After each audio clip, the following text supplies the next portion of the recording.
European Union countries have depended on UK waters to boost their fishing communities. But now, as the UK is poised to assume more control over its fishing grounds post-Brexit, French fishermen are worried.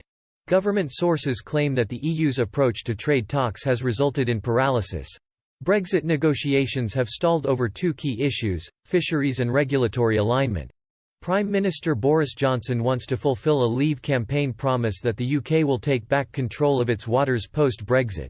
Previously, EU vessels had free access to British fishing grounds, leaving many fishermen in the UK aggrieved. However, the EU's chief negotiator, Michel Barnier, has warned Mr Johnson he cannot secure access to European markets without allowing EU vessels into UK waters. The stalemate comes as the EU desperately tries to keep access to UK fishing grounds, but this could ultimately lead to a no-deal scenario. This was a big fear for French fishermen, as one admitted he was very scared at the prospect of talks between Brussels and London ending with no agreement. Jérôme Viquelin, a fisherman from the Normandy coast, said in an interview that he hopes an arrangement can be made, as his business, like many others in Europe, needs UK waters. He said, "We are scared because UK waters represent 40 to 60% of our revenue. So for us, it would be catastrophic, it would be unimaginable." He warned, however, that the UK's fishermen would also endure hardship. Mr Viquelin continued, "The UK exports nearly 70% of its fish to the EU.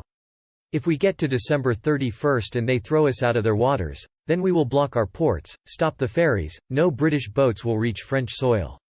Mr Viquelin made the defiant statement in an interview with Al Jazeera in July. French and British fishermen have clashed before, in August 2018 in the English Channel when French fishing boats tried to prevent several British fishing vessels from catching sea scallops off the Normandy coast. It quickly descended into violence when 3 British trawlers were chased by French boats, hit by stones and rammed by their counterparts. On top of this, petrol bombs and rocket flares were thrown as the British boats fled the area to find shelter. The relentless attacks from French fishermen came despite UK vessels being permitted to fish in the Bay of Seine area. Before the UK left the bloc on January 31, EU member states were allowed to dip into Britain's marine wealth under the Common Fisheries Policy, angering many fishermen north of the English Channel.